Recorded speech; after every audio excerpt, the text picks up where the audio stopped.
This video will show you how to configure a Cisco router to export NetFlow data using NetFlow version 9, also known as Flexible NetFlow. Depending on the Cisco device you are using, there may be additional steps required to successfully collect ingress and egress flow data. However, in general, there are 4 basic steps to capturing flow data using Flexible NetFlow. Create a flow record, create a flow exporter, create a flow monitor, and apply the flow monitor to interfaces. After you've logged into the router, go into Global Configuration mode by typing config T. Now create the flow record. For the purposes of this demo, we'll name it NTA record, but you can use any name you like. Next, you'll define match and collect statements to capture fields to include in the flow record. To collect both endpoints of the conversation, enter match IPv4 source address and then match IPv4 destination address. To collect protocol information, enter match IPv4 protocol. For application port data, type match transport source-port and match transport destination-port. To collect type of service data, type match IPv4 TOS. To collect the ingress interface data, enter match interface input. To collect the egress interface data, type collect interface output.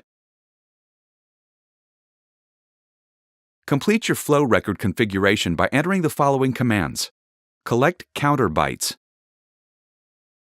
collect counter packets, collect timestamp sys-uptime first, and collect timestamp sys-uptime last.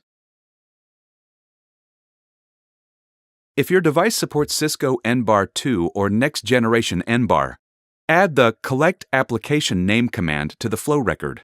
If you're using Border Gateway Protocol or BGP in your environment, add the following commands to collect AS information. Collect routing source as, and collect routing destination as. The next step is to create the flow exporter.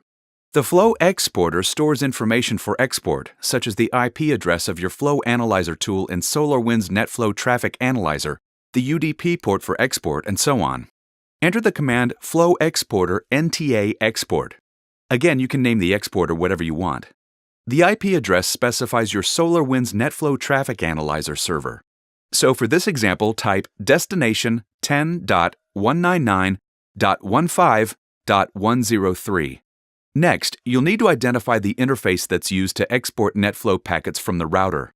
The command is source gigabit Ethernet 0/1.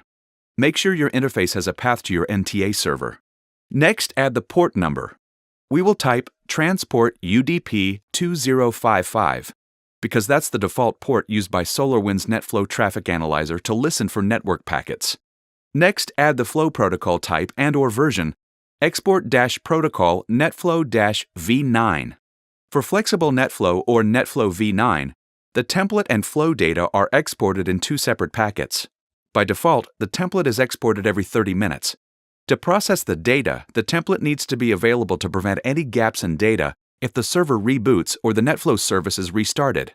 You can avoid this problem by adding the command template data timeout 60 to set the template to export every minute. If your device supports Cisco NBAR 2 or next generation NBAR, and you added collect application name in the flow record, add the following commands to the flow exporter: option application-table timeout 60, option application-attributes timeout 300. Creating a flow monitor or NetFlow cache is pretty easy. We will call it NTA monitor. Enter the command flow monitor NTA monitor. Next, associate the flow record and exporter to the flow monitor we created earlier. Enter the command record NTA record followed by exporter NTA export. To prevent gaps and spikes in your data, set the cache timeout values. This tells the router how frequently flow record information is exported to your analyzer tool. The default setting is 30 minutes. If you use the default setting, your flow data will be delayed and you'll miss link saturation.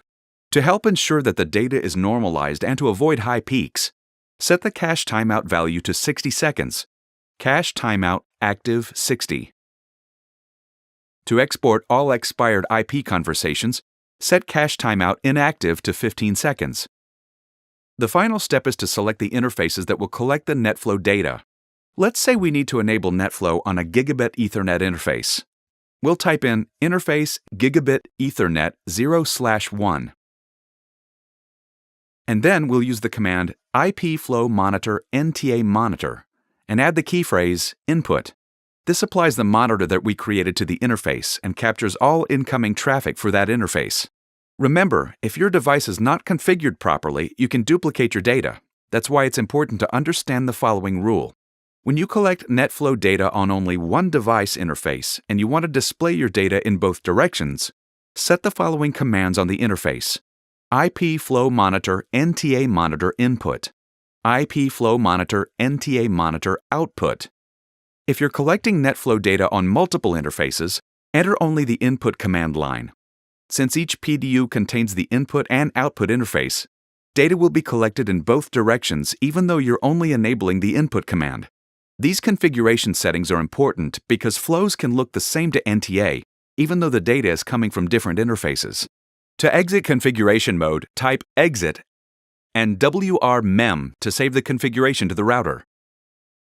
This NetFlow record works with most flow monitoring tools, including SolarWinds Network Traffic Analyzer.